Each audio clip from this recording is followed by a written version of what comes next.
لوط علیہ السلام کو اللہ نے کیسے بچایا اس عمل سے. آگے جو جتنے انبیاء کے مختصر واقعات ہیں نا، ان میں جو پیغام قرآن دینا چاہ رہا ہے وہ ہے دعا کی فضیلت. وہ کیا ہے؟ دعا کی فضیلت. تبھی قرآن کہتا ہے وَنُوحًا إِذْ نَادَى مِن قَبْلُ، نوح نے بھی ہمیں پکارا. نوح علیہ السلام 950 سال دعوت دے رہے ہیں اور قوم کے ایمان کی کوئی امید نہیں ہے اور دھمکیوں پہ دھمکیاں. تو ناکامی کے نقشوں میں نوح علیہ السلام نے اپنے رب کو پکارا. قرآن کہتا ہے فَاسْتَجَبْنَا لَهُ، ہم نے نوح کی پکار کو قبول کیا. آج بہت سے لوگ کہتے ہیں ہم دعائیں مانگتے ہیں قبول نہیں ہوتی. بھائی قبول ہوتی ہے اس ٹائم پہ جس ٹائم پہ اللہ چاہے. یہ چھوڑ دو کہ قبول ہو رہی ہے کہ نہیں ہو رہی. کتنے لوگ کہتے ہیں فلسطین کے لیے کب سے دعائیں مانگی جا رہی ہیں، حرم میں بھی مانگی جا رہی ہیں دعائیں. ایک تو ہمارے یہاں پروپیگنڈا بہت ہے. بہت سے لوگ کہہ رہے ہیں فلسطین کے لیے حرم میں دعا نہیں مانگی جا رہی، بک گئے ائمہ حرم. میں جب ابھی عمرہ کرنے گیا تو پہلی تراویح میں ہی فلسطین کے لیے دعا مانگی ہے انہوں نے. سوشل میڈیا بہت بڑا عذاب ہے، میں آپ کو بتاؤں. اتنی دجال کے آنے کی ہمیں بالکل ضرورت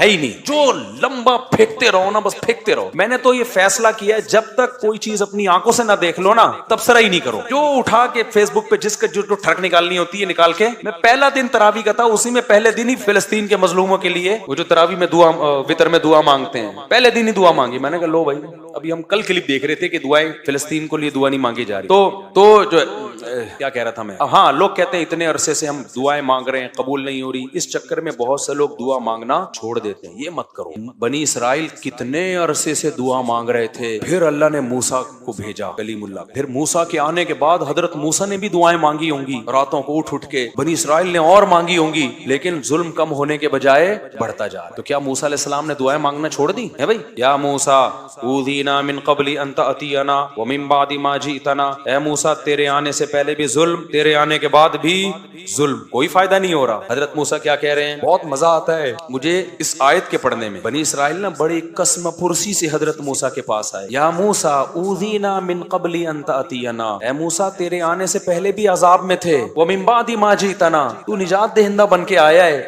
لیکن تیرے آنے سے ہمیں کوئی فائدہ نہیں ہوا. مطلب کہ ہم تو دعائیں مانگ رہے ہیں، سب کچھ کر رہے ہیں، پھر بھی فائدہ نہیں ہو رہا. موسیٰ نے جواب میں کیا کہا؟ یا قوم ان الارض للہ استعینوا باللہ واصبروا، دیکھو اللہ سے مدد مانگتے رہو جیسے اب مانگ رہے ہو، اور صبر بھی کرتے رہو ساتھ ساتھ. دعا صبر کے بغیر نہیں ہوتی. یا قوم استعینوا باللہ واصبروا، اے میری قوم اللہ سے دعائیں مانگتے رہو اور صبر کرتے رہو. آگے دلیل کتنی شاندار دی ہے. سوال پیدا ہوتا ہے بھائی یہ کام تو ہم پہلے سے کر رہے ہیں نا، رزلٹ تو کوئی آؤٹ ہو نہیں رہا. آپ تو وہی کام کا حکم دے رہے ہو جو ہم پہلے سے کر رہے ہیں. ہم یہ کہہ رہے ہیں دعا قبول نہیں ہو رہی، آپ کہیں دعا کب مانگو، مانگ رہے ہیں پہلے سے. اس اشکال کا موسیٰ نے جو جواب دیا علیہ السلام نے، ان الارض للہ یورثها من یشاء من عبادی، اے میری قوم زمین فرعون کی نہیں ہے، یہ گریوی میں فرعون کو ملی ہوئی ہے. زمین کا بادشاہ کون ہے؟ اللہ ہے. تو جب اللہ ہے وہ جب چاہے گا سیکنڈوں میں چھین لے گا اس سے. وہ نہیں چھین رہا، اس میں کوئی حکمت ہے. تو جو اللہ کا کام ہے وہ اللہ کو کرنے دو، جو تمہارا کام ہے وہ تم کرو. ہمارا کام ہے بھکاریوں کی طرح، اس کا کام ہے زمین چھیننا، ہم اپنا کام کریں گے اور وہ اس کو اس کا کام کرنے دو، کیونکہ مالک وہ ہے، جب چاہے گا سیکنڈوں میں چھین لے گا. ان الارض للہ یورثها من یشاء من عبادہ، وہ اللہ جس کو چاہتا ہے زمین کا مالک بنا دیتا ہے.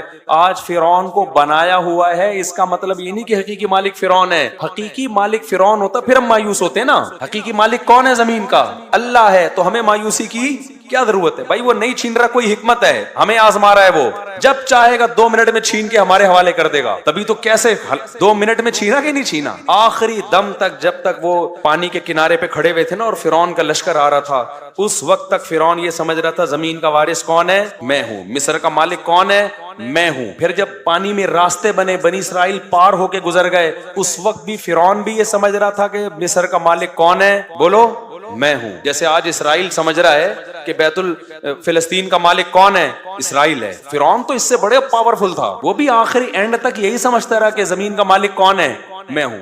راستے بن گئے، اس وقت بھی فرعون سمجھ رہا تھا مصر کا مالک کون ہے؟ میں ہوں. بنی اسرائیل بھی یہ سمجھ رہے تھے، حضرت موسیٰ بھی یہ سمجھ رہے تھے کہ فی الحال زمین کا مالک کون ہے؟ فرعون. چند سیکنڈوں کے اندر کام ہوا ہے. جب فرعون نے پانی میں اپنے گھوڑوں کو دوڑانا شروع کیا انہی راستوں میں جو بنی اسرائیل کے لیے بنے تھے، اور جب آخری آدمی جب تک داخل نہیں ہوا نا اس پانی میں، اس وقت تک بھی بنی اسرائیل یہ سمجھ رہے تھے کہ مصر کا مالک کون ہے؟ فرعون. ان کو کیا خبر تھی کہ یہ ڈوبے گا یہاں پہ. اللہ نے موسیٰ موسیٰ کو صرف یہ بتایا تھا کہ سمندر پہ لاٹھی مارو راستے بنا دوں گا، اب تک یہ وحی نہیں آئی تھی کہ اس کو تباہ بھی کروں گا، جو ظاہر اس آیت سے جو پتا چل رہا ہے۔ تو اس وقت تک سب یہ سمجھ رہے تھے، عین وقت پہ جب آخری شخص پانی کے اندر داخل ہوا ہے نا، اور اس امید پر کہ اب ہم وہاں سے نکل جائیں گے، اس وقت اللہ نے سمندر کے دو پارٹوں کو ملا کے بتا دیا ان الارض للہ، زمین کا مالک کون ہے؟ اللہ ہے، یورثها من یشاء من عبادہ، جس کو چاہتا ہے اپنے بندوں میں مالک بنا دیتا ہے۔ تو آج اسرائیل کا جو فلسطین پہ ظلم ہو رہا ہے،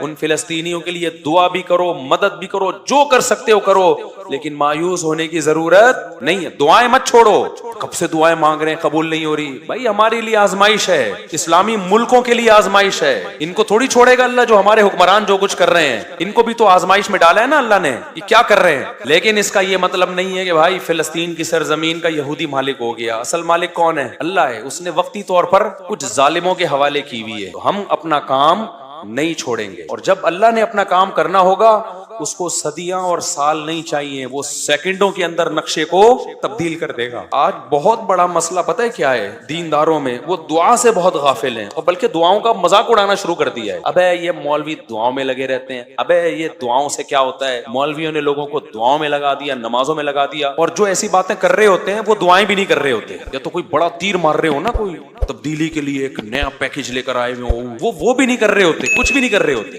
ایک دعائی تو رہ گئی ہے۔ دعاؤں سے کبھی غافل، میں نہیں کہتا کہ صرف دعا سے سب کچھ ہوتا ہے، اسباب بھی اختیار کرنے پڑیں گے، لیکن آج کسی حد تک اسباب ٹوٹے پھوٹے لنگڑے لولے اختیار ہوتے ہیں، دعاؤں سے کیا ہو رہے ہیں؟ لوگ غافل ہیں۔ دعا مانگنے کی عادت ڈالو، اور نبی صلی اللہ علیہ وسلم نے فرمایا کہ انسان کی دعا اس وقت قبول ہوتی ہے، صحیح حدیث ہے، کہ جب تک اس کے دل میں یہ خیال نہ آئے کہ میری دعا قبول نہیں ہو رہی۔ جب یہ خیال آتا ہے نا یار مانگ رہا ہوں قبول نہیں ہو رہی، پھر قبول نہیں ہو۔ تو اس لیے یہ جو آیتیں میں جلدی سے بس 2-3 آیتیں پڑھ کے بیان کو ختم کرتا ہوں، ان کا خلاصہ یہی ہے کہ نوح علیہ السلام ناکامی کے اسباب میں اللہ کہتے ہیں جب قسم پرسی میں ہمیں پکارا فاستجبنا لہ، ہم نے نوح کی دعا کو قبول کیا۔ کب قبول کیا؟ 950 سال کے بعد، کتنے سالوں کے بعد، لیکن کیا نا اللہ نے۔ یعقوب علیہ السلام ساری زندگی دعا مانگتے رہے، قبول بڑھاپے میں کیا۔ اگر نہ مانگتے تو کچھ بھی نہیں ہوتا۔ تو اور اللہ اگر ایسے دعائیں قبول کرنا شروع کر دے، ادھر مانگی ٹھک کر کے، وہ تو پی کے فلم ہو جائے گی۔ وہ شارٹ کلپ کسی نے بھیجا تھا، میں فلمیں نہیں دیکھتا، یہ ذہن میں جو لوگوں نے لکھا ہوا ہے اس نے چھپ کے پوری فلم دیکھی ہے، نہیں دیکھی، اللہ کی قسم نہیں دیکھی۔ ہاں یہ ضرور ہے کہ اس کے کچھ شارٹ کلپ تھے، وہ بھی دوستوں کے ساتھ دیکھے،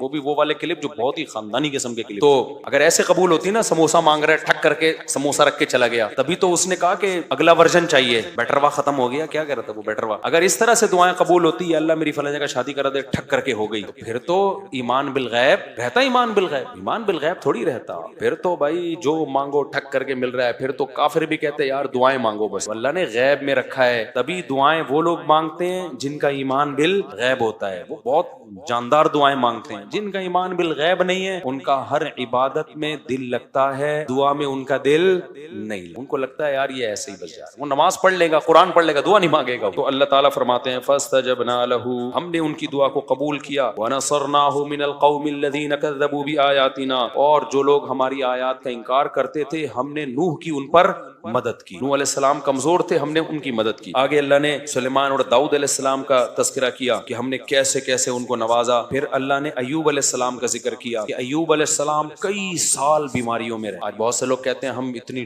بیماریاں، اس کا مطلب خدا ہم سے ناراض ہے۔ نا میرے بھائی، مالی پریشانیاں، جسمانی پریشانیاں، یہ اللہ کے ناراض ہونے کی دلیل نہیں۔ اللہ آزماتا ہے کسی کو دے کے اور کسی سے لے کے۔ تو ایوب علیہ السلام کی زندگی بیماریوں میں اتنے پریشان ہو گئے، اللہ سے دعا مانگی، انی مسنی الضر، اے اللہ مجھے بہت پریشانی پہنچی ہے، وانت ارحم الراحمین، تو سب سے زیادہ رحم کرنے والا ہے۔ اتنے پریشان ہوئے تھے نا ایوب علیہ السلام کے، انسان بیماری میں تھوڑا چڑچڑا بھی ہو جاتا ہے۔ ایوب علیہ السلام کی بیوی نے بہت خدمت کی، حضرت ایوب۔ ایسا نہیں ہوا کہ ایوب علیہ السلام جب کئی سال بیمار رہے تو ان کی بیگم کورٹ سے خلا لے کے چلی گئی، ایسا نہیں ہوا، اور لیتی بھی نا تو اس زمانے میں ملتا نہیں، ٹھیک ہے نا۔ یہ تنسیخ نکاح آج بہت آسان کر دی ہے، تو وفا کی ان کی بیوی نے، بہت خدمت کی۔ آج نہ شوہر بیوی کے ساتھ وفا کرتا ہے، جب تک اٹریکٹیو ہے بیگم سے محبت، جہاں کوئی بیچاری کو کچھ مسئلہ ہو گیا جان چھڑانے کی کوشش، اور عورت بھی یہی کرتی ہے، جب تک کماؤ پوت کھلا رہا ہے، میرا میاں ہے، جہاں بیچارے پر غربت آ گئی، کوئی بیماری آ گئی، ٹھک کر کے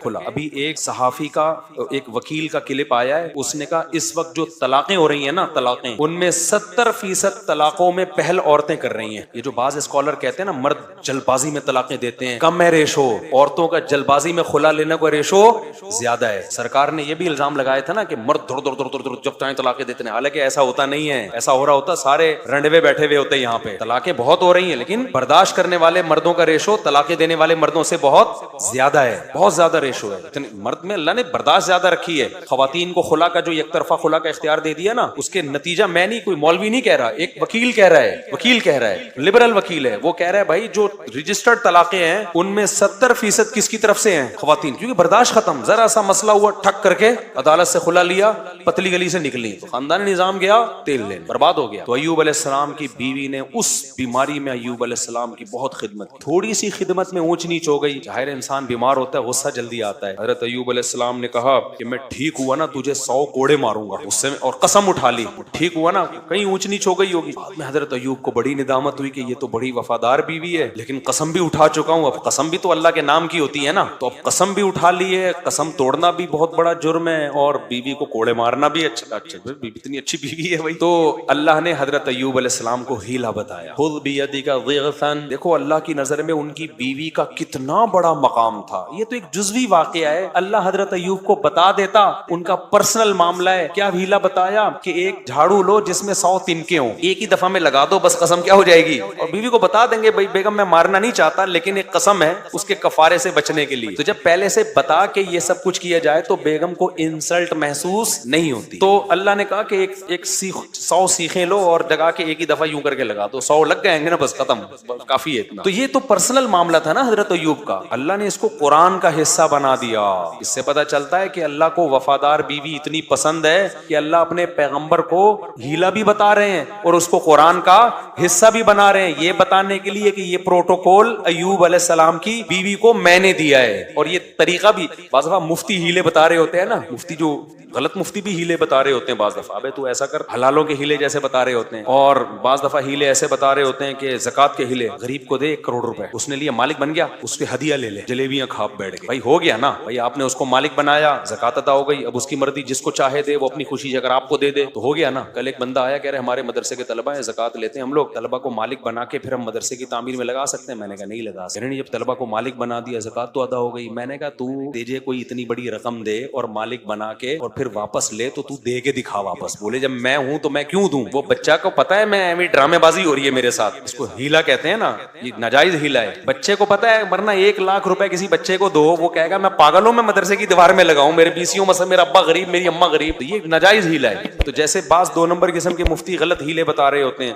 لیکن یہاں ہیلا کون بتا رہا ہے؟ اللہ۔ کس کو؟ پیغمبر کو۔ کس کو بچانے کے لیے؟ ان کی بیوی کو بچانے کے لیے۔ تو جو بھی وفادار ہوگا، میاں ہو یا بیوی، اللہ کو وفاداروں کی قدر ہے۔ مشکلات میں مارکیٹ سے شارٹ ہونے والوں کی اللہ کو قدر نہیں، کہ جب حالات اچھے تھے تو بہت بہترین میاں، حالات جہاں خراب ہوئے تو مارکیٹ سے ایک دم شارٹ۔ جج بیٹھا ہوا ہے ٹھپے لگانے کے لیے، جج جیسی کسی کی بیوی جائے نا، جج کی بیوی کو بھی کوئی اور جج طلاق دے رہا ہے آج کل، پورا سیٹ اپ ہی بڑھ گیا۔ اب جلدی میں بتاتا ہوں وہ مسئلے بھی ابھی صبر کریں۔ اچھا میرے بھائی جلدی سے، میں یہ بہت مزے کی آیتیں ہیں یار، یہ مجھے تو بڑا مزہ آتا ہے۔ آگے اللہ کہتے ہیں دیکھو ہم نے اس مصیبت سے ایوب کو نکالا اس دعا کی برکت سے، اس سے پتہ چلتا ہے اللہ دعائیں قبول کرتا ہے۔ پھر آگے اللہ فرماتے ہیں کہ وَذَنُّونِ إِذْ ذَهَبَ مُغَاضِبًا، اس میں تو بڑا ہی مزہ آتا ہے پڑھنے میں۔ اللہ کہتے ہیں مچھلی والے کو بھی یاد کرو، مچھلی، اللہ نے یونس علیہ السلام کا نام کیا رکھ دیا؟ مچھلی والا۔ یہ بھی محبت ہے اللہ کی اپنے پیغمبروں سے، حالانکہ یونس علیہ السلام تو فرار ہو کے گئے تھے اللہ سے پوچھے بغیر،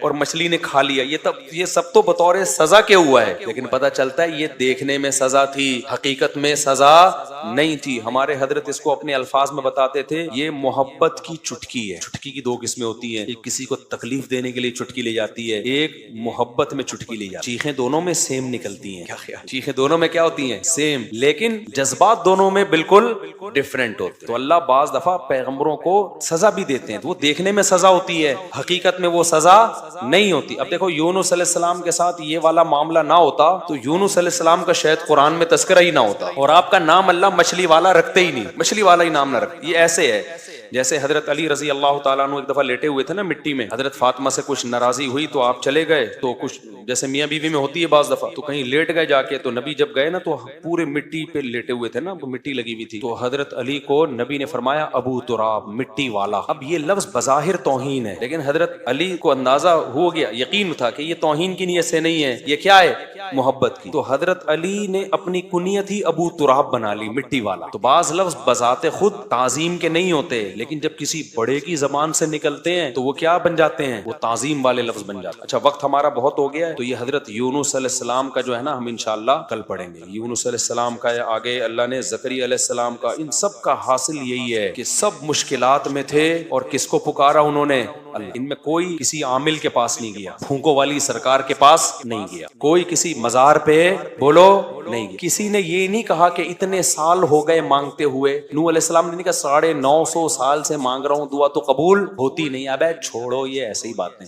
وہ آیتوں میں اللہ نے کیا فرمایا؟ الا المصلین، اللہ فرماتے ہیں کہ جو لوگ ڈپریشن کا شکار ہو جاتے ہیں، جلد بازی میں فیصلے جلد بازی میں کرتے ہیں، ان میں تدبر نہیں ہے، غور و فکر نہیں ہے، لیکن کچھ علامتیں اپنے اندر پیدا کر لو تو تمہارے اندر سے جلد بازی، جس جلد بازی کے نتیجے میں ڈپریشن ہوتی ہے، خودکشی کے خیالات آتے ہیں، یعنی زندگی سکون کی گزرے گی تمہاری۔ اس کے لیے چند کام کرنے پڑیں گے۔ نمبر 1، نماز کی مکمل پابندی۔ آپ یقین کر لو جتنا ڈپریشن سے نماز بچاتی ہے نا، کوئی چیز نہیں بچاتی۔ اسٹریس اور ڈپریشن کی 20 گولیاں ایک طرف، جس کا نماز میں دل لگ گیا نا، بس اس کی زندگی مزے کی بن جاتی ہے۔ اور نماز میں دل نہ لگ رہا ہو نا، کئی رکعتیں پڑھو ہمت کر کے، اصول بنا لو، جس کام میں دل نہیں لگتا نا وہ کام کرنا شروع کر دو، دل لگے گا، اور پھر ڈبل لگنا شروع ہو جاتا ہے۔ میں بہت سی مثالیں دیتا ہوں نا، دوڑا نہیں جاتا چلنا شروع کرو، چلا نہیں جاتا ہلکا ہلکا چلو، اپنے نفس پہ بوجھ ڈالو۔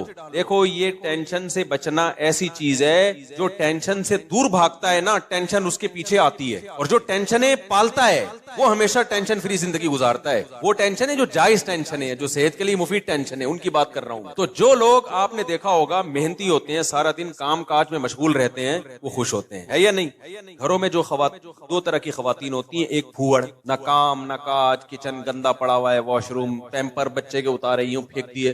آپ دیکھنا ان خواتین کی طبیعت میں چڑچڑاپن بہت ہوتا ہے، جھنجھلانا، ذرا سے کوئی نصیحت کرو آگے سے جھنجھلا کے جواب دے، ہر وقت ایسا لگتا ہے وہ توے پہ بیٹھی ہوئی ہے، خود بھی ٹینشن اور دوسرے کو بھی ٹینشن۔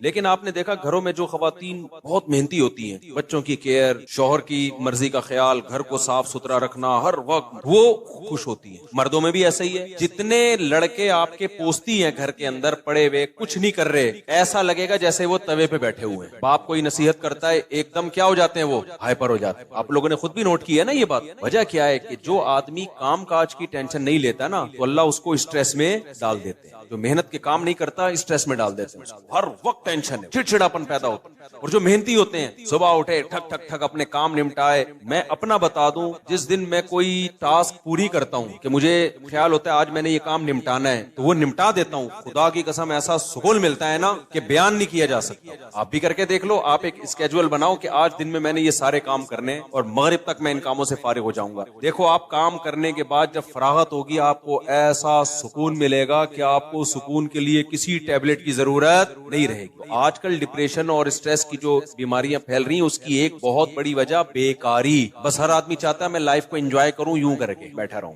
انجوائے کروں، پھر ٹک ٹاک دیکھتا رہے گا اور گھماتا رہے گا، دیکھ یہ والا دیکھ لیا، یہ والا دیکھ لیا، ہوتے لاشعوری طور پر وہ آپ کے دماغ کو اندر سے ڈیمیج کر رہا ہے، آپ کو پتہ بھی نہیں ہوتا۔ اس میں سیاسی خبریں آ رہی ہیں، کوئی دوسرے کو گالی، وہ اس کو گالی، وہ فلانا ایسا، وہ ڈمکانا ایسا، کارٹون بنا کے سیاسی لیڈروں کے مذاق۔ آپ کو پتہ نہیں ہوتا کہ یہ چیز آہستہ آہستہ آپ کے دماغ کو کیا کر رہی ہے، ہلکا ہلکا ڈیمیج۔ تو نماز انسان کے نا کا شیڈول بنا دیتی ہے۔ ہم نے جتنے بڑے لوگوں کو دیکھا ہے وہ کیا کر رہے ہوتے ہیں، وہ اپنے ٹائمنگ کیسے فکس کرتے ہیں۔ کافر کیسے کرتے ہیں، 8 بجے یہ کرنا ہے، 9 بجے یہ، 10 بجے یہ، شام 4 بجے یہ۔ نمازی کیا کرتا ہے، فجر کے بعد کی یہ روٹین، فجر سے پہلے کی یہ روٹین، ظہر کے بعد کی بولو نا یار یہ روٹین، عصر کے بعد کی یہ روٹین، عصر سے پہلے کی یہ روٹین، مغرب کے بعد کی۔ اور یہ جو نمازوں کے ٹائم ہے نا، کمال کی بات پتہ ہے کیا ہے، یہ نیچرل ہے، گھڑی نیچرل نہیں ہے۔ نہیں آئی بات، سورج جب نکلتا اور غروب ہوتا ہے نا، تو فطری طور پر انسان کی باڈی کے اندر تبدیلیاں آ رہی ہوتی ہیں، فطری طور پر۔ اسلام چونکہ دین فطرت ہے نا،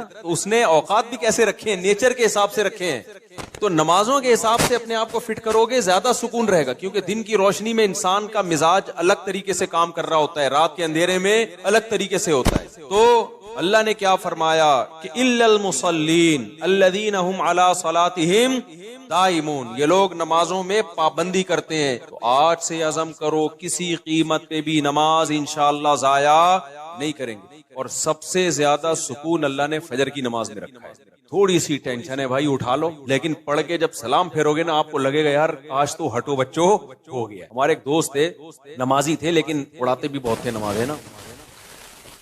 اب وہ بہت پرانی بات ہے، 15-20 سال پرانی بات، بالکل ینگ تھے تو نائٹ فال بھی ہو جاتا ہے جوان آدمی کو۔ ایک دن کیا ہوا، میں نے ان کو بولا بھائی آپ کو سفر میں حضر میں کہیں بھی ہونا، آپ نے غسل کر کے نماز پڑھنی۔ وہ جاب کرتے تھے کسی کمپنی میں، انہوں نے کہا یار ادھر میں رات کو سوؤں اور نائٹ فال ہو جائے، کون غسل کرے گا، کیا ہے بھائی بڑی ٹینشن ہے یار۔ میں نے کہا یہ عزم کر لو کچھ بھی ہو آپ نے غسل کر کے نماز بولو کچھ بھی ہو جائے۔ پانی کا انتظام کیسے کرنا یہ آپ کا ہیڈک ہے، کرنا ہے۔ تو اللہ انہیں جزائے خیر دے، انہوں نے ہماری وصیت پر عمل کیا۔ ایک دن پھر انہوں نے بتایا کہ سردیاں تھیں، غسل فرض ہو گیا، صبح پریشان ہوں کہاں سے پانی لے کر آیا، کہیں جنگل منگل میں ہوں گے، کوئی پروجیکٹ ہوتا ہے نا، پانی لایا اور پھر کس طریقے سے میں نے بڑی ٹینشن میں سردی میں غسل کیا۔ کہتے ہیں خدا کی قسم اس کے بعد جو نماز پڑھی ہے، ان کے الفاظ ہیں اتنا لطف اور اتنا مزہ آیا کہ اب میں آگے کہہ رہا ہوں ہٹو بچو ہو گیا، یہ ہٹو بچو ان کے نہیں تھے، یہ میرے الفاظ۔ اتنا مزہ آیا، انسان ٹینشن اٹھا کے جو کام کرتا ہے لطف اور مزہ بولو اسی میں ہے۔ چھٹی والے دن جب مزہ آتا ہے جب ورکنگ ڈیز کے بعد چھٹی آئے۔ روزانہ ہی اگر چھٹیاں ہوں تو مزہ آئے گا؟ ابے دیکھو سنڈے کو لوگوں کی چھٹی ہوتی ہے، ہم لوگ مدرسے میں تو جمعے کو ہوتی ہے۔ سنڈے کی چھٹی کا مزہ جب ہے جب منڈے کی چھٹی نہ ہو، ٹیوزڈے کی بھی نہ ہو، وینسڈے کی بھی نہ ہو، تھرسڈے کی بھی نہ ہو، فرائیڈے کی بھی نہ ہو، تب جا کے سنڈے کی چھٹی کا مزہ آتا ہے۔ لیکن اگر ہر دن سنڈے ہے تو پھر کوئی بھی دن سنڈے نہیں ہے، نہیں آئی نا، یہی تو مسئلہ ہے۔ تو کچھ کرنے کے بعد جب چھٹی ہوتی ہے تو مزہ ہوتا ہے۔ چھٹی چل رہی ہے پاگل ہو جائے گا آدمی۔ ہمیں یاد ہے پورے سال میں نا مدرسے میں ہماری 2 مہینے کی چھٹیاں ہوتی تھیں، اب بھی 2 مہینے کی ہوتی ہیں، لیکن طالب علمی کے دور میں تو بہت ٹف لائف تھی ہماری، پورا ہفتہ مدرسے میں رہنا پڑتا تھا ہمیں۔ ہم لوگ جمعرات کو عصر کی نماز کے بعد نکلتے تھے، چھٹی ہوتی تھی جمعرات، عصر کے بعد 1.5 سے 2 گھنٹے میں گھر پہنچے، رات ہو گئی، 1 ہفتے بعد پہنچے، اور اگلے دن عصر ہم نے مدرسے میں پڑھنی ہوتی تھی، چند گھنٹے کی چھٹی۔ یہ روٹین جب پورے سال ہوگی تو جب 2 مہینے کی چھٹیاں آنے والی ہوں گی تو خوشی سے کیا عالم ہوگا، کیا عالم ہوگا نا خوشی سے۔ تو ایسی خوشی ہوتی تھی یار ابھی 2 مہینے تک بالکل ہی ویلے ہونے والے ہیں، اتنی خوشی ہوتی تھی کہ 1 مہینہ پہلے سے خوشی میں نیند اڑ جاتی تھی کہ چھٹی آنے والی۔ لیکن اس روٹین کے بعد، لیکن اگر یہ روٹین کے بعد وہ 2 مہینے کی چھٹی نہ آتی بلکہ چھٹی کے بعد چھٹی آتی تو سوائے اسٹریس اور ڈپریشن کے کچھ بھی حاصل بولو نہیں ہوتا۔ یہ میں پوری تقریر آپ کو سمجھانے کے لیے کر رہا ہوں کہ اپنے آپ کو پریشانیوں میں یعنی ورک کی ٹینشن میں، کاموں کی ٹینشنوں میں ڈالو گے تو سکون ملے گا، اور اگر صرف سکون کی خاطر فارغ رہنا سیکھو گے تو سکون نہیں ملے گا۔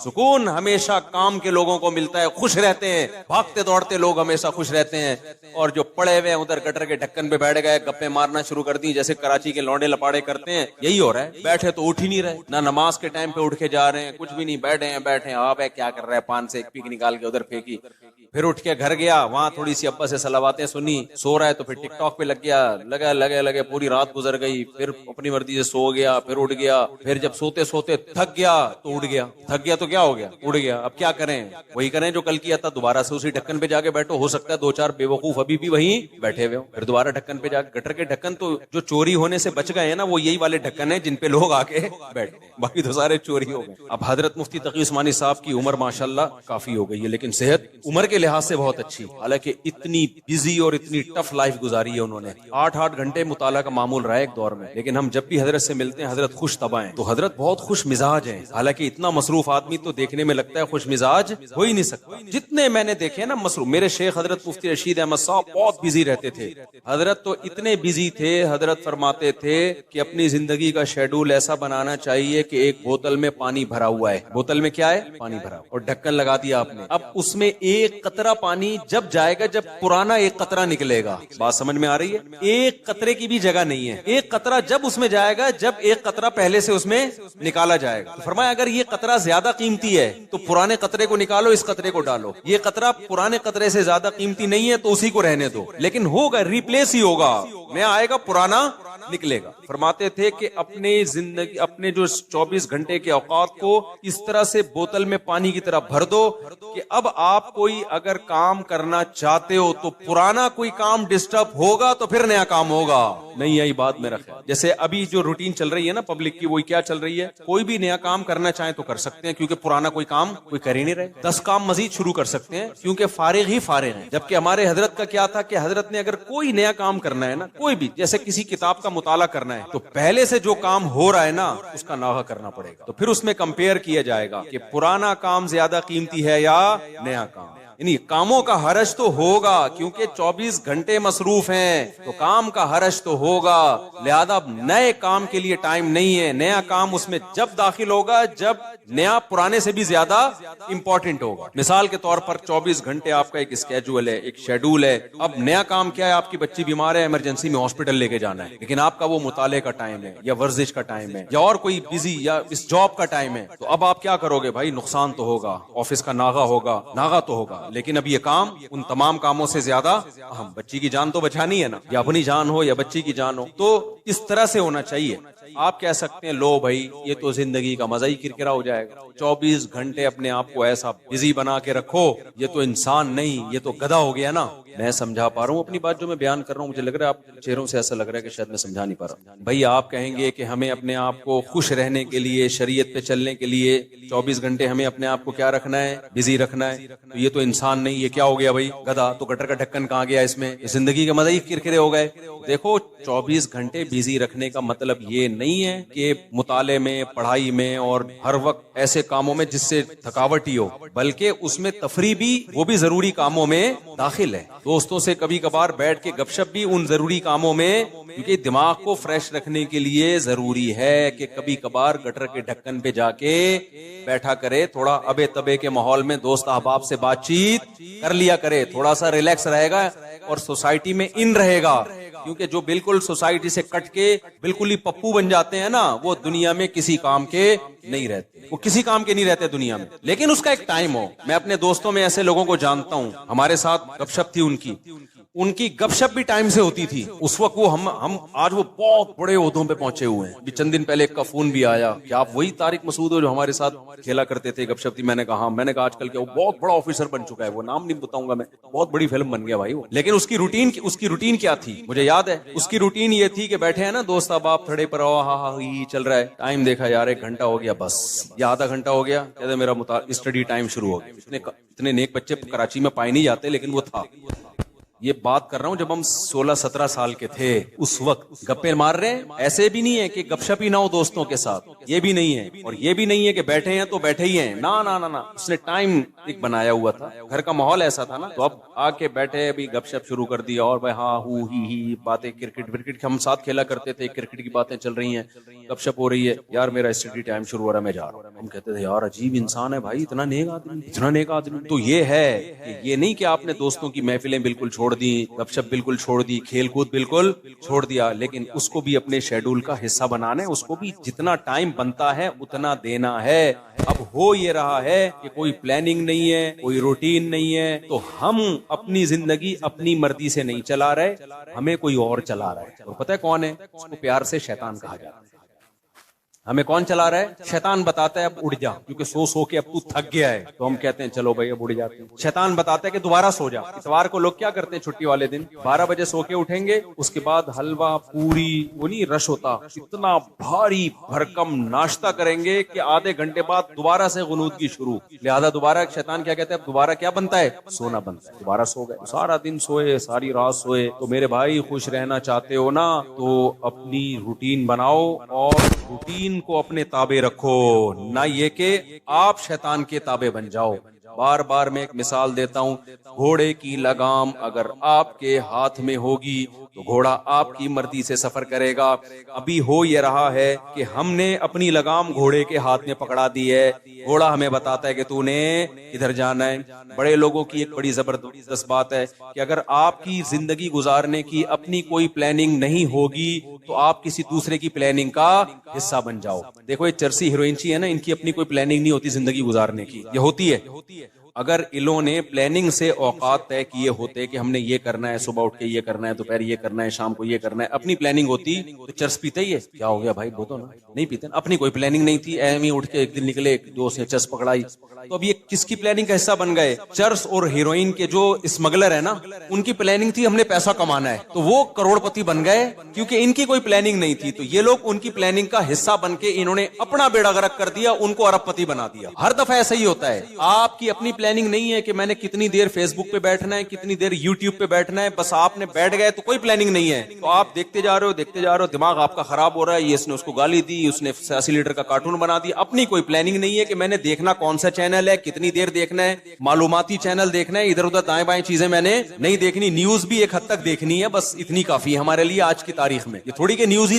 سنتے چلے جاؤ، کیا تحقیق کرنی ہے آج میں نے، اگر نہیں ہے نا تو آپ دیکھتے چلے جاؤ گے، اور جو یوٹیوبرز یا فیس بکیے یا ٹک ٹاکرز ہیں، ان کی پلاننگ تھی کہ ہم نے ویوز بڑھا کے پیسہ کمانا ہے، تو آپ جیسے بے وقوف ان کی پلاننگ کا حصہ، آپ کا نقصان، اور وہ کروڑ پتی بن رہے ہیں۔ نہیں آئی بات، میرا خیال ہے دیکھو یوٹیوبرز ویورز کے لیے کیا کرتے ہیں، فلانے مولوی نے، مفتی طارق مسعود نے آج انجینئر کے پرخچے اڑا دیے، حالانکہ میں نے کہیں نہیں ایسے اڑائے ہوتے، وہ ایک دم وہ لگائے گا نا ایک وہ تھم نیل پہ، ابے تمہیں کیا کرنا ہے پرخچے اڑائے کے نہیں اڑائے، تمہیں کسی مسئلے کی تحقیق کرنی ہے، کسی خاص مسئلے کی، تو تم اس مسئلے کو دیکھو، یار مفتی طارق مسعود نے اس مسئلے طلاق کے مسئلے کی تحقیق کرنی ہے یا اور کوئی مسئلہ، یار اس پہ میں سرچ کر رہا ہوں، مجھے ضرورت ہے، یا یہ کاروبار حلال ہے یا نہیں ہے، میں ڈراپ شپنگ کرتا ہوں، اب ڈراپ شپنگ ہے حلال، چلو مفتی طارق مسعود ڈراپ شپنگ لکھ کے سرچ کرو، یہ آپ کی پلاننگ ہوگی، اس میں آپ کو فائدہ ہوگا، لیکن ہو کیا رہا ہے، یوٹیوبر اٹریکٹ کرنے کے لیے تھم نیل پہ عنوان لگائے گا، مفتی طارق مسعود دوبارہ جہلم، کل ایسا ہی ہوا میرے سامنے آتا ہے، میں نہیں دیکھتا یار، میں حالانکہ میں دیکھ سکتا ہوں نا کہ کیا کہا ہے بھائی اس نے، کل ایک میرے سامنے سے ویڈیو گزری، اس پہ لکھا مفتی طارق مسعود دوبارہ جہلم پہنچ گئے، میں کراچی میں بیٹھ کے دیکھ رہا ہوں، میرا بھی دل چاہ رہا تھا نا میں کلک کروں، کیا خیال ہے یار میرے بارے میں جھوٹ کیوں بولا، کیا بولا، میں نہیں کیا کلک، میں نے کہا وہ بے وقوف ہے، ہم تھوڑی بے وقوف ہے بھائی، ہمیں پتہ ہے جھوٹ ہے، جھوٹ آگے ہو سکتا ہے اندر جو مضمون ہو وہ یہ ہو کہ جانا چاہ رہے تھے لیکن نہیں گئے، ہو سکتا ہے یہ لکھا ہوا اس نے، یہ لکھا ہوا، لیکن سچ لکھا ہے جھوٹ لکھا ہے، میں کیا کروں گا، میرا تو ٹائم ویسٹ ہوگا نا، میں کام کی چیز دیکھوں نا، لیکن میں نے ویوز دیکھے، پبلک کا رجحان دیکھنے کے لیے کہ پتہ نہیں کتنے ویوز آئے ہوئے تھے اس پہ، اور جا کے لے کے کمنٹس میں گالیاں دی ہوں گی لوگوں نے، کیا کر رہا ہے، جھوٹ کیوں بول رہا ہے، لیکن آپ کی جب اپنی کوئی پلاننگ نہیں ہوتی تو آپ دوسروں کی پلاننگ کا حصہ بن جاتے۔ اب یوٹیوبر کی پلاننگ تھی ویورز کے ذریعے پیسے کمانے، اس کو پتا ہے ایسا عنوان لگائیں گے تو دھڑا دھڑ ویوز آئیں گے، آپ کا ٹائم ویسٹ ہو رہا ہے، آپ نے جب دیکھا پہنچے تو ہیں نہیں، ٹھیک ہے نا، ایسی جھوٹ بولا ہوا اس نے، اس کے پیسے بن رہے ہیں اور آپ کا ٹائم ویسٹ، اور آپ ڈپریشن میں، پھر زبان گندی کر کے گالیاں کمنٹس میں الگ، تو ان تمام چیزوں کا آپ کو کچھ بھی حاصل نہیں ہوا، اس لیے کہ آپ کی پہلے سے کوئی پلاننگ تھی نہیں کہ کیا چیز دیکھنے کی ہے اور کیا چیز دیکھنے کی نہیں، آپ کی تھی نہیں، بس آپ نے جا کے تو اصول یاد رکھو، آپ کی اپنا لائف اسٹائل نہیں ہوگا تو آپ ہمیشہ دوسرے کے لائف کا حصہ بن جاؤ، اس کی ترقی کا حصہ بن جاؤ گے، کیونکہ دیکھو شیطان ہر وقت پلاننگ میں لگا ہوا ہے، یا تو ہوتا نا شیطان بھی پلاننگ نہ کر رہا ہوتا، ہم بھی پلاننگ نہ کرتے تو نہ ہمیں کوئی نقصان ہوتا، نہ شیطان کو کوئی فائدہ ہوتا، نہ ہمیں فائدہ ہوتا نہ نقصان ہوتا، لیکن ہو یہ رہا ہے کہ ہم اگر پلاننگ نہیں کرتے تو ہماری پلاننگ کون کر دیتا ہے؟ شیطان، اس نے بنا کے بیٹھا ہوتا ہے، فارغ ترین آدمی ہے تو اس کو بھی اس کام میں لگاؤ، ٹھیک ہے نا، تو یہ بہت اہم بات ہے، تو اپنے جو لائف اسٹائل کو چینج کریں، ان میں اس کی معمولات کی ابتدا کہاں سے ہوگی؟ نماز سے، سمجھتے ہوگے نہیں سمجھتے، ابتدا کہاں سے ہوگی یار، سب سے پہلے کیا کرنا ہے؟ نماز ٹھیک کرنی، اب شیطان دوسرا حملہ کرے گا آپ کے اوپر، شیطان سے بڑی فلم اس کائنات میں پیدا نہیں ہوئی ہے، شیطان کہے گا ٹھیک ہے پہلے نماز تو شروع کر لے، پھر باقی چیزیں چرس بات میں چھوڑ دینا، اور یہ جو گٹر کے ڈھکن پر پوری رات بیٹھا رہتا ہے یا انٹرنیٹ پر 6 گھنٹے بیٹھا رہتا ہے، ہر وقت ٹک ٹاک پہ بیٹھا رہتا ہے، یہ اگلے اسٹیپ میں، پہلے نماز، نہ نماز صحیح ہوگی نہ اگلا اسٹیپ شروع ہوگا، یہ ایسا ہی ہے جیسے ہم کہتے تھے ہفتے کے دن سے ہم پڑھائی شروع کریں گے، 1 جنوری اگلے سال کی 1 جنوری سے، وہ 1 جنوری کبھی آتی ہے یا 1 محرم کبھی آتا ہے؟ وہ کبھی بھی نہیں آئے گا، جب جنوری آئے گی نا آپ بولو کہ اسلامی سال سے کروں نا، 1 محرم سے کروں گا، میں مسلمان ہوں، میں انگریز تھوڑی ہوں، نہ وہ 1 محرم کبھی آئے گا نہ وہ 1 جنوری۔ حافظوں کو نا پہلا پارا بہت پکا یاد ہوتا ہے، پتہ ہے کیوں؟ حافظوں کو جوش اٹھتا ہے، یار کچا ہوتا جا رہا ہے، اب دوبارہ سے یاد کرو، پہلے پارے سے شروع کرتے ہیں، اس کے بعد جوش ٹھنڈا ہو جاتا ہے، پھر بھولنا شروع کر دیتے ہیں، پھر ناغے کرتے ہیں، کرتے ہیں. پھر کئی دنوں کے بعد خیال ہوتا ہے یار قرآن بھولتا جا رہا ہوں, دوبارہ شروع کرو, پھر پہلا پارا, تو پہلا پکا ہو جاتا ہے, باقی سارا ایسے کے ایسے ہی. تو اس لیے پلاننگ میں یہ ہو کہ سب سے پہلے نماز کو مضبوط کرنا ہے, لیکن یہ نہ ہو کہ جب تک نماز ٹھیک نہیں ہوگی باقی چیزیں ٹھیک نہیں ہیں. سب چیزوں کو ایک ساتھ ٹھیک کرنا ہے, سمجھ رہے ہو. جس نے یہ کیا نا پہلے یہ پھر وہ, تو نہ یہ ہوگا اور نہ وہ ہو. اور ہر کام میں ایکسیلنسی پیدا کرنے کی کوشش تو کرنا ہے, لیکن اگر نہ ہو تو اس کام کو چھوڑنا نہیں ہے, گرتے پڑتے کرنا ہے. آپ نے نیت کر لی, جیسے نمازی بننا چاہتے ہو نا تو نیت کرنی پڑے گی میں 40 دن تکبیر اولیٰ سے نماز پڑھوں گا, ایک نماز بھی میں 40 دن تک تکبیر اولیٰ سے نہیں چھوڑوں گا. یہ ہے ایکسیلنسی. لیکن اب کیا ہوگا, 2-4 دن کے بعد تھوڑا جوش ہلکا ہوا, ایک دن تکبیر تحریمہ کا ناغہ ہو گیا, تکبیر اولیٰ کا ناغہ ہو گیا, یہ نماز کا ناغہ ہو گیا. شیطان کہے گا تیرے بس کا نہیں ہے, اب نہیں ہو سکتا. شیطان سے بولو میں نے ریکارڈ تو بنانا ہی نہیں ہے بھائی, ہو گیا نا دوبارہ سے شروع کر دوں میں, کیا خیال. کیونکہ یہ انسان کے ساتھ ہوتا ہے, بہت مشکل ہے بھائی بالکل ایک دم سے ایکوریٹ ہو جانا. گرتے پڑتے ہی لوگ اللہ کی طرف جاتے ہیں. اگر سارے ایک دم سیدھے چلنا شروع ہو جاتے تو یہ حدیث پھر کیوں ہوتی. نبی صلی اللہ علیہ وسلم نے فرمایا, اللہ تعالیٰ فرماتے ہیں من تقرب الی شبرا تقربت الیہ باعا, جو ایک بالش میری طرف چل کے آتا ہے میں ایک ہاتھ اس کی طرف چل کے جاتا ہوں, اور جو میری طرف چل کے آتا ہے اتیتہ ہرولا, میں اس کی طرف دوڑ کے جاتا ہوں. یہ حدیث ہے ہی یہ سمجھانے کے لیے کہ آپ پہل تو کرو, آنا تو شروع ہو, گرتے پڑتے ہی آؤ. کچھ آپ کرو گے, کچھ کون کرے گا, کچھ اللہ کرے گا. تو کیا کرنا ہے بھائی, اپنے شیڈول کو, اپنے اسکیجول کو تبدیل کرنے کے لیے سب سے پہلے ابتدا کہاں سے کرنی ہے, نماز سے. بھائی اب زندگی میں نماز کبھی بھی نہیں چھوٹے گی. اب نماز میں اپنے آپ کو پابند کرنے کے لیے چند چیزیں. سب سے پہلا کام کیا کرنا ہے, ایک دم سے قضاء عمری شروع نہ کرو, زیادہ بوجھ ہو جائے. قضاء عمری تو پڑھنا لازم ہے, لیکن پہلے تھوڑا سا اپنے آپ کو ادا نمازوں کا عادی بنا لو. 40 دن تو بناؤ نا کم از کم عادی, پھر اس کے بعد قضاء عمری شروع کرو. ایک دم سے زیادہ بوجھ آ گیا تو نہ ادھر کے رہو گے نہ ادھر کے رہو گے. ایک دم سے نا ایک دم امام مہدی بننے کی کوشش کرتے ہیں لوگ, ایسے ایک دم صوفی بنے گا, جا رہا ہے قضاء عمری بھی چل رہی ہے ساتھ ساتھ, لگتا ہے کہ بس یہ کہاں پہنچ گیا ہے. وہ بخار ہوتا ہے چند دنوں میں وہ کافور ہو جاتا ہے, اڑ جاتا ہے.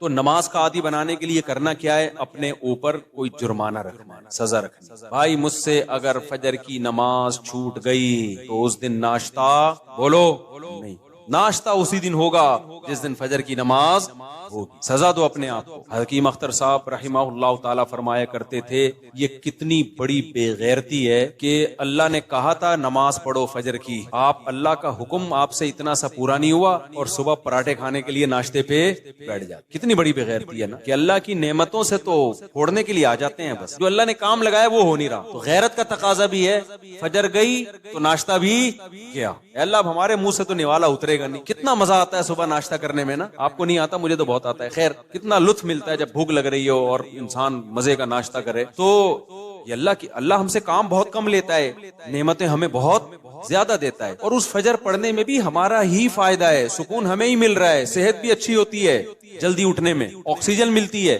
اور صبح کی جو دھوپ ہے نا, یہ جو ٹھنڈی دھوپ ہوتی ہے صبح کی سرخ دھوپ, یہ وائٹامن ڈی بہت تیزی سے بڑھاتی ہے باڈی میں لگی. دھوپ ویسے بھی وٹامن ڈی بڑھاتی ہے چاہے دوپہر کی دھوپ ہی ہو, لیکن جب سورج سرخ ہوتا ہے یہ والی دھوپ بہت زیادہ آپ کی باڈی کو مضبوط کرتی ہے, ہڈیوں کو مضبوط کرتی ہے. تو ہمارا ہی فائدہ اس میں. تو اپنے آپ کو نماز کا پابند بنانے کے لیے کیا کرنا ہے بھائی, فجر چھوٹ گئی ناشتہ کیا, ظہر چھوٹ گئی تو کچھ پیسے رکھ لو. ہر آدمی اپنے حساب سے پیسے رکھے کہ اتنے پیسے میں. اب میں یہ نہیں کہوں گا کہ ظہر چھوٹ گئی تو لنچ بھی گیا, کیونکہ سزا اتنی دے انسان جتنی افورڈ کر پائے, ورنہ ہوگا یہ کہ آپ نہ سزا پہ عمل کرو گے نہ نماز. بہت زیادہ سزا دینا بھی ٹھیک نہیں ہے. مثال کے طور پر آپ نے کہا کہ فجر گئی تو میں اپنی گردن ہی اڑا دوں گا, کون اڑائے گا بھائی, خام خب وہ بات کرو نا جو پاسبل ہے. یا فجر ہو گئی تو اپنے آپ کو فجر گئی تو سگریٹ سے جلاؤں گا اپنے آپ کو, تو سزا اتنی جو افورڈ. یا فجر گئی تو 10 لاکھ روپے صدقہ کروں گا, ایسا نہیں ہوتا, نہ 10 لاکھ صدقہ کرے گا بھائی, اتنا نیک ہوتا تو پڑھی نہ لیتا. تو سزا اتنی ہونی چاہیے جو اتنی ہلکی بھی نہ ہو کہ کوئی تکلیف ہی نہ ہو, اور اتنی بھاری بھی نہ ہو کہ سزا ہی نہ دی جا سکے. وہ ہر آدمی خود فیصلہ کرے اپنے بارے میں. تو اور نبی صلی اللہ علیہ وسلم نے ارشاد فرمایا, دیکھو اسلام میں جتنی فضیلت نماز کی ہے کسی حکم کی اتنی فضیلت نہیں ہے. آپ صلی اللہ علیہ وسلم نے فرمایا, دیکھو قیامت کے دن جب اللہ کا دربار لگے گا, ہم دنیا میں جب کوئی بڑی مجلس ہوتی ہے تو ایسی محفل میں جہاں کوئی حاکم وزیر اعظم آیا ہوا ہو، ہر ایک کی کوشش ہوتی ہے آگے. ڈاکٹر ذاکر نائک کا جب پروگرام، کتنے لوگ یار ہمیں آگے سیٹ مل جائے، ہمیں آگے سیٹ مل جائے. یہ تو کچھ بھی نہیں ہے بھائی. اصل تو وہ دربار ہوگا جو اللہ کا لے گا قیامت کے دن. تو اس میں جس کو آگے سیٹ ملے گی نا، حقیقت میں وہ واقعی فخر کرے گا. تو نبی صلی اللہ علیہ وسلم نے فرمایا اس دن آگے کا ٹکٹ کس کو ملے گا. حدیث کا مفہوم بیان کر رہا ہوں کہ نمازوں میں جو سب سے آگے ہوا کرتے تھے، اگلی صف میں ہوا کرتے، کیونکہ اللہ کا ایک دربار دنیا میں لگتا ہے جس میں اللہ نظر نہیں آتا، ہمیں بس ایمان لائے ہیں بھائی اللہ کا دربار ہے، تو وہ غیب ہے. اس میں جو آگے آگے ہوگا، تو جب سچی مچی کا دربار لگے گا جس میں اللہ موجود ہوگا، تو نبی صلی اللہ علیہ وسلم نے فرمایا جو صف میں سب سے آگے ہوتے تھے قیامت کے دن بھی وہ اللہ کے ہاں سب سے آگے ہوں گے، اور جو صفوں میں جتنا پیچھے ہوتے تھے قیامت کے دن بھی وہ صفوں میں اتنا پیچھے ہوں. کچھ لوگوں کی عادت ہوتی ہے ایک رکعت نکالنا فرض ہے. ہمارے محلے میں ایک صاحب ہوا کرتے تھے، فجر میں لازمی ایک رکعت نکلتی تھی ان کی. اچھا فجر 5 بجے ہو رہی ہے تو وہ 5:05 پہ آ رہے ہیں. ہم ان سے کہتے تھے یار ایک رکعت کیوں نکالتے ہو، تھوڑا 2 منٹ پہلے آ جاؤ. کہتے یار اصل میں رات کو نیند پوری نہیں ہوتی. پھر جب نماز 5:15 پہ ہوئی تو بھی ایک رکعت نکل رہی ہے. یہ ایک بیماری ہے، میں آپ کو بتا رہا ہوں بھائی. اب تو 15 منٹ زیادہ مل گئے نا، تو زیادہ مل کے ان کی نیند اسی حساب سے آگے جا رہی ہے. حتیٰ کہ سردیوں میں جب 6:45 پہ نماز ہو رہی ہے پھر بھی ایک رکعت نکل رہی ہے. یہ جو آزار ہوتے ہیں نا کہ یوں ہو رہا ہے بھائی، جس نے پڑھنی ہوتی ہے وہ آ جاتا ہے، نہیں پڑھنی ہوتی، جس کی ایک رکعت نکلنی ہے وہ ایک ہی نکلتی رہے گی قیامت تک. جس کی 2 رکعت نکلنی ہے، اتحیات والے بھی ہوتے ہیں، اتحیات میں آ رہے ہوتے ہیں، وہ ہمیشہ آپ دیکھنا اتحیات میں ہی ہوں گے. اور کچھ ایسے ہوتے ہیں جماعت ہی پوری نکلتی ہے ان کی، وہ ہمیشہ سلام پھیرنے کے بعد تشریف لا رہے ہوں گے، بولے گا ابے یار یہ کیا ہو. تو اور کچھ ایسے ہیں جنہوں نے پڑھنی نہیں ہے. تو جب میں اور آپ کوشش کریں گے نماز کی پابندی کی، تو بھائی تکبیر اولا کی پابندی کے ساتھ صف اول میں. کہ نبی کی جو بشارتیں آپ صلی اللہ علیہ وسلم نے صف اول کے لیے دی ہیں وہ دوسری صف کے لیے اور آخری صف کے لیے نہیں ہے. آپ صلی اللہ علیہ وسلم نے فرمایا لوگوں کو اگر پتا چل جائے کہ صف اول میں کتنا ثواب ملتا ہے تو اتنی لڑائیاں ہوں کہ قرآن اندازی کی نوبت آئے. پورا محلہ وہ جو اجر ملے گا نا قیامت کے دن، جو پروٹوکول ملے گا اللہ کے دربار میں، وہ لوگ اپنی آنکھوں سے دیکھ لینا. وہ قیامت کا منظر اللہ دکھا دیں کہ صف اول والے آج کہاں ہیں. تو نبی نے فرمایا محلے والوں میں جھگڑا ہوگا، ہر آدمی کہے گا تیرے باپ کی سیٹ ہے جو آگے پہلے سے بیٹھا ہوا ہے. صحیح ہے نا، ہر آدمی جھگڑا کرے گا، ابے تیرے باپ کی جگہ ہے جو میں بیٹھوں گا یہاں پہ، وہ کہے گا میں بیٹھوں گا. اتنی لڑائیاں ہوں گی کہ فیصلہ کس سے کیا جائے گا، قرعہ ڈالا جائے گا. آج تو کہ ہمیں اپنی آنکھوں سے دیکھ نہیں رہے، لہذا ایسے پوستیوں کی طرح رڑتے آتے ہیں.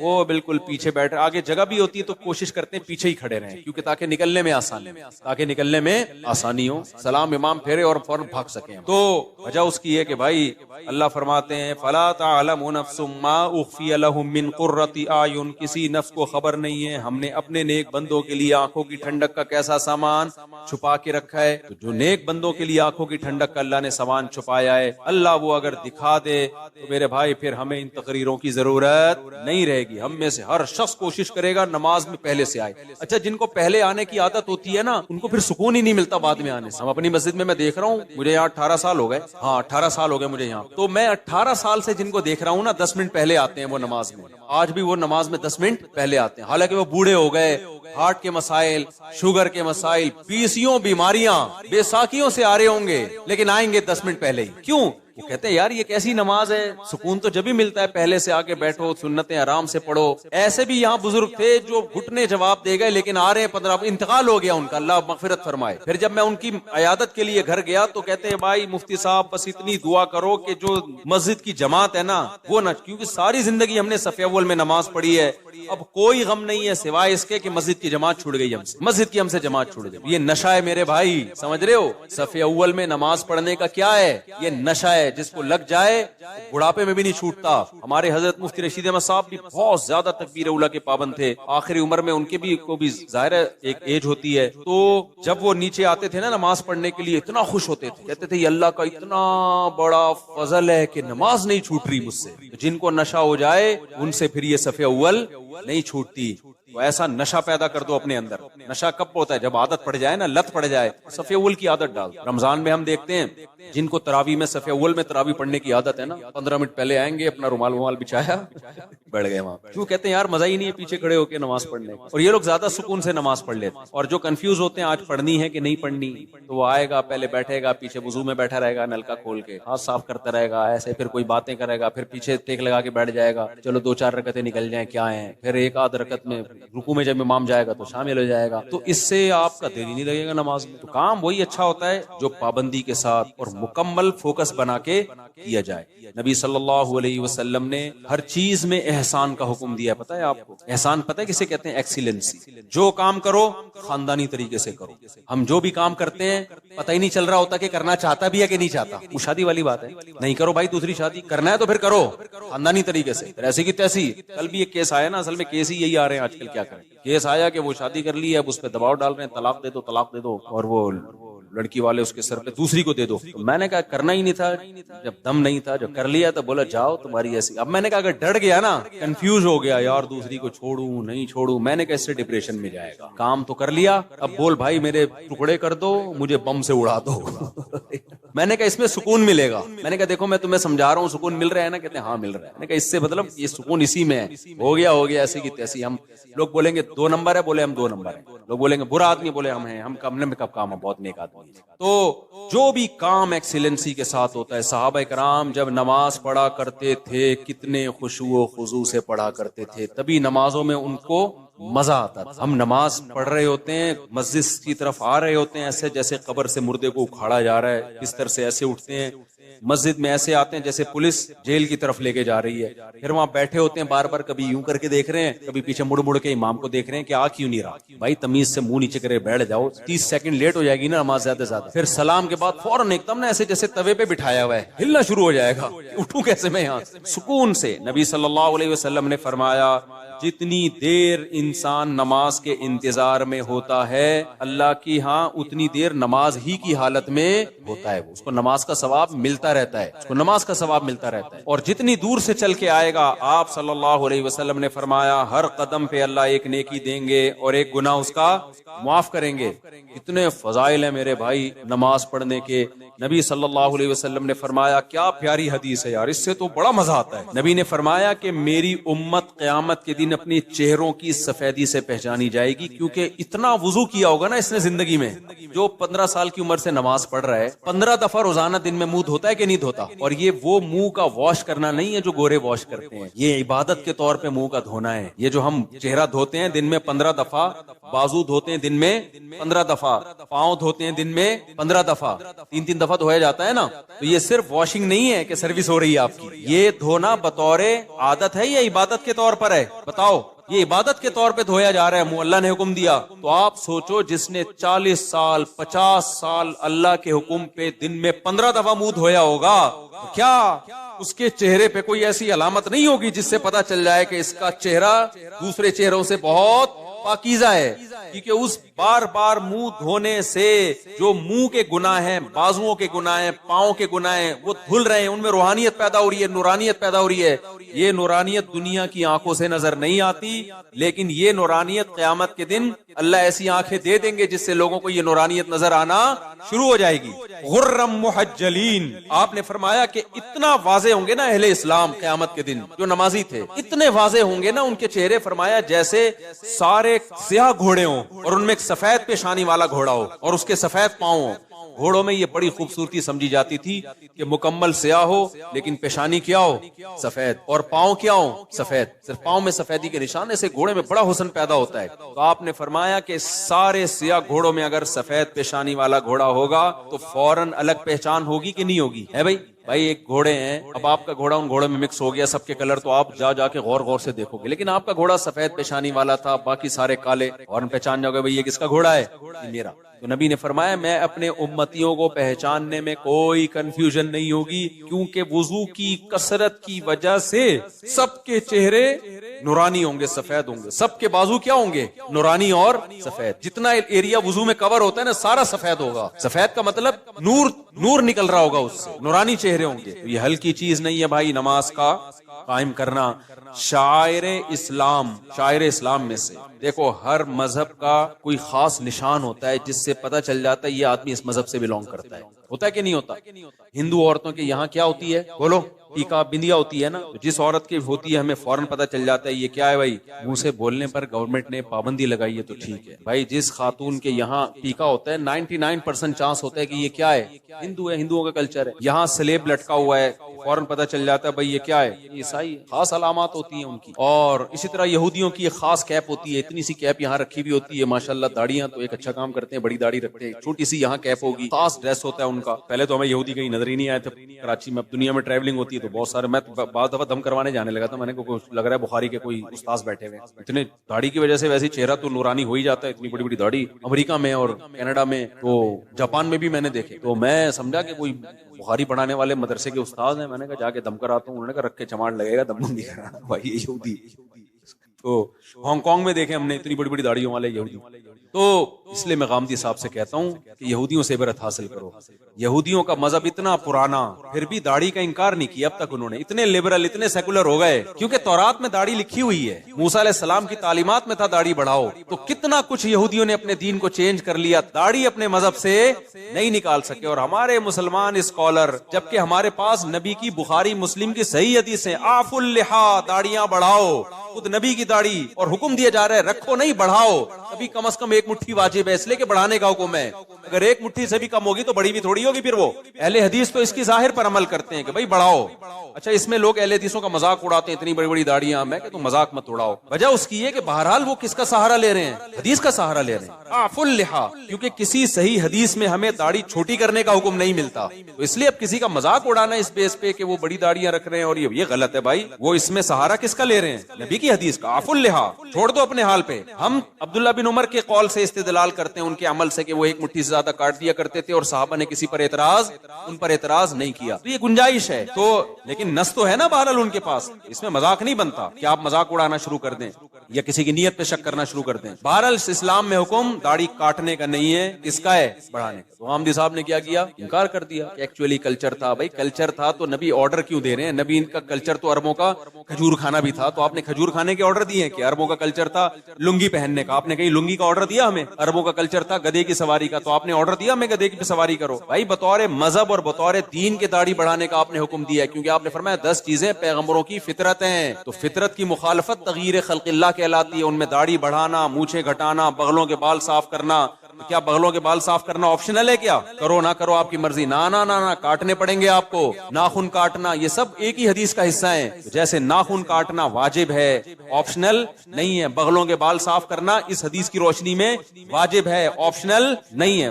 بول دو نا, مجھے شک ہونے لگتا ہے کہ بڑھائی بھی ہوں گی. زیر ناف بال صاف کرنا واجب ہے, آپشنل نہیں ہے. اسی حدیث میں بھائی داڑھی بڑھانے کا حکم دیا جا رہا ہے, تو وہ کیسے آپشنل ہو گیا؟ اس کا کلچر, نبی کلچر بیان کرنے کے لیے تھوڑی آئے ہیں. نبی کیا بیان کرنے کے لیے آئے ہیں؟ حدیث, اللہ کا حکم بیان کرنے کے لیے آئے ہیں. تو جب تک اس کے خلاف کوئی دلیل نہ ہو, اس کو اللہ کا آرڈر اور اللہ کا حکم ہی سمجھا جائے گا.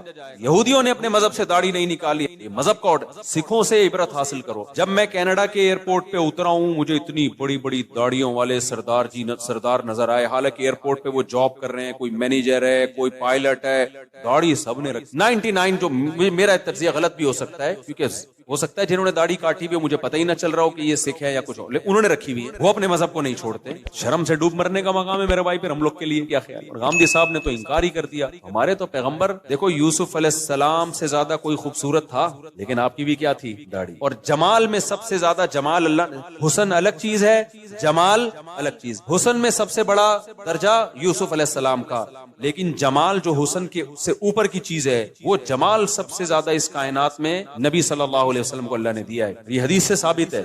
لیکن آپ صلی اللہ علیہ وسلم کی بھی داڑھی تھی. اس لیے میں غامدی صاحب اور ان کے فالوور سے کہتا ہوں کہ آپ سے نہیں رکھی جا رہی, آپ توبہ استغفار کر لو, لیکن انکار مت کرو بھیا. تحریف دین جو ہے یہ زیادہ بڑا جرم ہے. تو اور ہمت کر کے رکھ لو, کیا جا رہا ہے یار. خیر, تو کہاں سے کہاں بات چلی گئی, کیا بات کر رہا تھا میں؟ ہاں, میں کہہ رہا تھا اسلام کے شاعر ہوتے ہیں نا, جیسے ہندوؤں کا ایک خاص شعار ہے, سکھوں کا ایک خاص شعار ہے, داڑھی ہوتی ہے, پگڑی ہوتی ہے, یہ ان کا شعار ہے. عیسائیوں کا سلیب ہے. مسلمانوں کا شعار کیا ہے؟ مسلمانوں کا شعار کوئی خاص لباس نہیں ہے. شاعر اسلام میں سب سے بڑی چیز ہے نماز. کہ 5 ٹائم مسلمان مسجد میں حاضری دیتا ہے. یہ دنیا میں کوئی مذہب اپنے عبادت گاہوں میں 5 ٹائم حاضری دیتا ہے؟ ہندو ہفتے میں 1 بار، باقی انہوں نے چھوٹے چھوٹے بھگوان گھر میں ہی رکھے ہوئے ہیں، صحیح ہے نا، وہ ان کی روزانہ عبادت کریں، صبح شام کریں، یہ ان کا ہیڈک ہے. لیکن واحد ایک اسلام مذہب ہے جو آپ کو عبادت خانے میں کتنی دفعہ بلاتا ہے؟ 5 بار. تو مسلمان اپنی روٹین میں 5 ٹائم، تو یہ 5 ٹائم ایسی چیز ہے عبادت جو چھپنے والی نہیں ہے. آپ کسی غیر مسلم کے ساتھ رہو گے، اس کو 1-2 دن میں پتا چل جائے گا بھائی ان کے تو 5 ٹائم اوقات ہیں، یہ تو ہر تھوڑی دیر کے بعد ان کو نماز کے لیے جانا ہوتا ہے. تو یہ شاعر ہے، اس سے پتا چلے گا کہ آپ مسلمان ہو یا کافر ہو. صحابہ کے دور میں اسی سے پتا چلتا تھا. دیکھو نبی صلی اللہ علیہ وسلم نے جب دعوت دی نا عرب کے قبائل کو، تو بہت سے قبائل مسلمان ہو گئے، بہت سے مسلمان نہیں ہوئے، تو پھر آپ نے جہاد شروع کیا. تو حدیث میں آتا ہے کیونکہ کوئی معاہدہ تو تھا نہیں نا، جنگ تھی، تو آپ صلی اللہ علیہ وسلم لشکر لے کے جاتے، اس علاقے کے قریب پڑاؤ ڈالتے کہ ابھی ہم نے اس پہ حملہ کرنا ہے. تو دیکھتے کہ فجر کی اذان کی آواز آتی ہے کہ نہیں آتی. اگر فجر کی اذان کی آواز آئی، اس کا مطلب یہ کیا ہے؟ مسلمان. چھوڑ دو، اذان کی آواز نہیں آئی بھائی، یہ اسلام قبول ہی نہیں کیا. تو اذان اور نماز، یہی وجہ ہے کہ صحابی رسول کہتے ہیں کہ نبی کے دور میں نا بدترین سے بدترین منافق، جس کا سب کو پتا ہوتا تھا کہ یہ کمبخت اندر سے کافر ہے، صرف فیور لینے کے لیے مسلمان ہے، کمبخت، وہ بھی جماعت کی نماز میں آتا تھا. کیونکہ اگر وہ نماز میں نہیں آتا نا تو مسلمان سمجھتے کہ یہ کمبخت ابھی، یہ تو اس نے شو کر دیا کہ میں کافر ہوں. تو ایمان اور کفر کا فرق نماز سے سمجھا جاتا. تو آج توحید کے بعد جس حکم کی سب سے زیادہ دھجیاں اڑائی جا رہی ہیں، وہ کون سا حکم ہے؟ وہ نماز ہے. میں بار بار قرآن کی آیت پیش کرتا ہوں نا کہ اگر نماز چھوڑنے کی تھوڑی سی بھی گنجائش ہوتی، دفتری کاموں کی وجہ سے، کل پیپر ہے آپ کا، یا سردی میں اٹھا نہیں جا رہا، یا آپ کو دل نہیں چاہ رہا، یا بیمار ہیں، تھوڑی سی بھی گنجائش ہوتی، تو سب سے بڑا عذر کیا تھا؟ میدان جنگ میں لڑائی. میدان جنگ میں جب کسی دشمن سے جنگ ہو رہی ہو، اس سے زیادہ ٹینشن والا کوئی حالت نہیں ہوتی. اس میں نماز چھوڑنے کی اجازت نہیں دی ہے بھائی. تو اب کیا رہ گیا؟ تو آپ کو اس لیے اجازت دی جائے فجر کی آپ کی آج رخصتی ہوئی ہے. دولہا فجر میں اکثر کیا ہوتا ہے؟ شارٹ کہتا ہے اتنے عرصے منتیں ماننے کے بعد میری شادی ہوئی ہے، تو فجر کیوں پڑھوں، میں پاگل ہوں کیا؟ وہ یہ سمجھ رہا ہوتا ہے. اور جو محلے کے لوگ ہوتے ہیں نا، جو آپ کے دوست، وہ کسی کو دیکھیں نہ دیکھیں، دولہا کو سب چیک کر رہے ہوتے ہیں آج فجر میں آیا کہ نہیں آیا. بڑے ہوشیار ہیں. دولہا کو سب کیا کر رہے ہوتے ہیں؟ چیک کر رہے ہوتے ہیں. ایک بندے کی، ہمارے دوست کی شادی ہوئی، وہ کبھی بھی فجر میں نہیں آتا تھا، شادی ہوئی تو پہنچ گیا اور آدھا گھنٹہ پہلے سے آ کے بیٹھا ہوا ہے. میں نے کہا یار تم تو ویسے نظر کبھی نہیں آئے.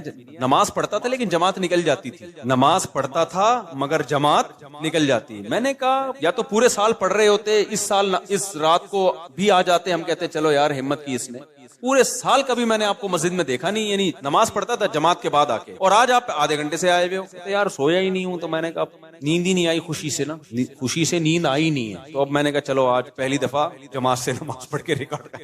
میں نے کہا میں تو آپ کو بہت نیک سمجھ رہا تھا، لیکن خیر یہ بھی غنیمت ہے. تو یہ شروع میں ہوتا ہے خوشی سے نیند نہیں آتی، اس کے بعد کنواروں کو دیکھ دیکھ کے روتا ہے کہ کیسی گہری نیند سوتے ہیں یار، کتنے گھوڑے بیچ کے سوتے ہیں، کوئی ٹینشن نہیں ہے. خیر تو بھائی آج سے عزم کرتے ہو کہ نہیں کرتے؟ سفر ہو، حضر ہو، لڑائی ہو، جھگڑا ہو، پہلے سے پلاننگ کرنی ہے. کیونکہ قرآن نے نماز پڑھنے کا حکم نہیں دیا. یحافظون، حفاظت کا مطلب جس چیز کی حفاظت کرنی ہوتی ہے پہلے سے پلاننگ کرنی پڑتی ہے نا، یا اینڈ ٹائم پہ کرتے ہو. دیکھو بینک سے آپ کو 1 کروڑ روپے لے کے نکلنا ہے، اب یہ حفاظت کرنی ہے کہ نہیں کرنی؟ تو آپ نے کیا کیا؟ بینک سے 1 کروڑ روپے لے کے باہر آئے، سڑک پہ آ کے سوچ رہے ہو کہ اس کی میں نے حفاظت کیسے کرنی ہے. کیا خیال ہے؟ کیونکہ آپ نے سن لیا تھا کہ 1 کروڑ روپے کی ہم نے حفاظت کرنی ہے، لہذا نکالے، باہر نکلے اور ابھی شاپر میں پڑے ہوئے. اب آپ کہہ رہے ہو یار میں حفاظت اس کی کرنی ہے، میں نے پلاننگ کرنی ہے. ہو جائے گی حفاظت کیونکہ ڈاکو پہلے سے پلاننگ کر چکا ہو. یہ کچھ بے وقوف ایسے ہوتے ہیں جو پیسے لے کے نکلتے ہیں، نکلنے کے بعد سوچ رہے ہوتے ہیں ان کو کہاں رکھنا ہے ہم نے. تو ایسے لوگوں کی حماقت سے ڈاکو فائدہ اٹھاتے ہیں. تو آپ نے جب حفاظت کرنی ہوتی ہے تو پلاننگ پہلے سے، یار 1 کروڑ کا چیک ہے، کیش لے کے نکلنا ہے میں نے، تو پہلے سے سوچو کہاں سے نکلوں، کن کو ساتھ لے کے جاؤں، کون سا شاپر ہوگا، بلیک کلر کا شاپر ہوگا، اور اس شاپر میں جوتے ہوں گے، اور جوتے کے اوپر ٹوپیاں ہوں گی، اور مسواکیں ہوں گی، اور خود بھی دھوتی بنیان، تاکہ دیکھنے میں لگے کہ یہ بھیک مانگنے گیا تھا بینک میں، دھکے دے کے نکال دیا گیا. ہمارے ایک دوست ہیں دبئی میں، ارب پتی تاجر ہے نا، وہ ڈائمنڈ کا بڑا بزنس ہے.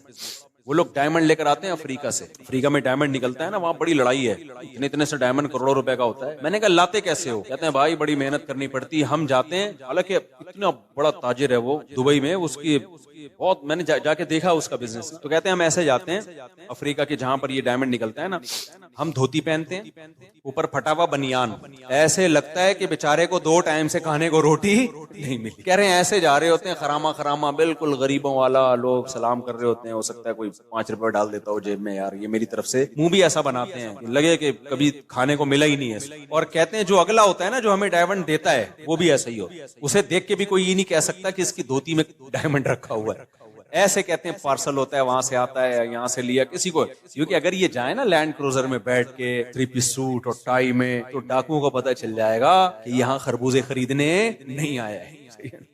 تو پلاننگ پہلے سے کرنی پڑتی ہے جب چیز قیمتی ہوتی ہے. بینک سے پیسے لینے تو پہلے سے پلاننگ, یار یہ کیش اماؤنٹ لے کے نکلوں گا کیسے, میں کون سے راستے سے جانا ہے, کس گاڑی میں جانا ہے. اور سونے کے تاجر جو میرے جاننے والے ہیں وہ ایسے ہی کرتے ہیں, وہ کہتے ہیں ہم پھٹپٹی سی بائک, اب ایسا نہ ہو ڈاکو پھٹپٹی بائکوں کو لوٹنا شروع کر دیں اس چکر میں.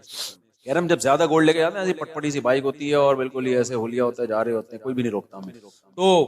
تو کیا ہوتا ہے, یہ نماز کی بھی حفاظت کے لیے پہلے سے پلاننگ کرنی پڑے گی. اب سفر ہے آپ کا, ٹرین میں جانا ہے, جہاز میں جانا ہے, پہلے سے بھائی نماز کیسے پڑھوں گا. اب جیسے میرا سفر ہوتا ہے نا, تو میں کیا کرتا ہوں, عصر کی نماز اگر ایئرپورٹ پہ ہے, مجھے پتا ہے مغرب جہاز میں ہوگی, تو بھائی جہاز میں وضو کرنا بڑا مسئلہ ہے, تو واش روم سے پہلے فارغ ہو جاؤ, عصر کا وضو مغرب میں چلانا ہے. پلاننگ پہلے سے نہیں ہوگی تو عصر کا وضو کر کے نماز پڑھ کے بیٹھ گئے, تھوڑی دیر میں پیشاب آنا شروع ہو گیا. اب جہاز میں اٹھ کے جانا, پھر واش روم یوز کرنا, پھر وضو کرنا, آسان کام نہیں ہے بھائی. بعض دفعہ وہ اٹھ رہی, سیٹ بیلٹ لگا کے بیٹھو بھائی جہاز میں, جہاز ان ٹربل, صحیح ہے نا, یا ابھی سیٹ بیلٹ کھولنے کا آرڈر ہی نہیں آیا تو نماز قضا ہونے کا خطرہ ہوتا ہے. پھر کتنے بج کے کتنے منٹ پہ جہاز میں نے بتایا تھا نا ایک حلال ٹرپ کے نام سے ایک ایپ آئی ہے, اچھا اس پہ لوگوں کے کمنٹس تھے کہ مفتی صاحب کو حلال ٹرپ والوں نے پیسے دیے ہوئے ہیں. اللہ کی قسم اٹھا کے بولتا ہوں, حلال ٹرپ کے فرشتوں کو بھی خبر نہیں ہے, نہ اس کمپنی نے مجھے 1 روپیہ بھی نہیں دیا, نہ میں نے ان سے پوچھا. مجھے تو چونکہ وہ ایک اچھی ایپ لگی, نماز ضائع ہونے سے بچانے کے لیے نمازوں کی ٹائمنگ جہازوں میں اس سے پتہ چل جاتی ہے, اس لیے میں نے بتا دیا. اگر وہ مجھ سے ایگریمنٹ کرتے نا تو میں تو اناؤنسمنٹ کرتا ہی نہیں, کیونکہ پھر میرے اوپر سوالیہ نشان ہوتا, میرا اپنا ضمیر ملامت کرتا, بھائی تو پیسوں کے چکر میں لوگوں کو گائیڈ کر رہا ہے, نماز کا منجن بیچ رہا ہے تو نماز کے نام پہ. تو چونکہ کوئی ایسا کوئی ایگریمنٹ ہی نہیں ہے تو میں نے فائدے کی چیز ہے, اور بھی بہت ساری ایپ ہوں گی, یہ ایپ مجھے لگی بہتر ہے. تو پہلے سے پلاننگ کرو, فجر پڑھنی ہے تو رات کو جلدی سونا پڑے, سمجھ رہے ہو. تو یہ ساری, تو اللہ نے فرمایا کہ آدھی ڈپریشن آپ کی اس سے دور ہو جائے گی, آپ کو زندگی میں لطف آنا شروع ہوگا, مزہ آنا شروع ہوگا, پھر اللہ سے تعلق جیسے جیسے بنے گا, جتنا مضبوط ہوگا, زندگی میں سکون بڑھتا چلا جائے گا. اللہ تعالیٰ سمجھنے کی, عمل کی توفیق عطا فرمائے.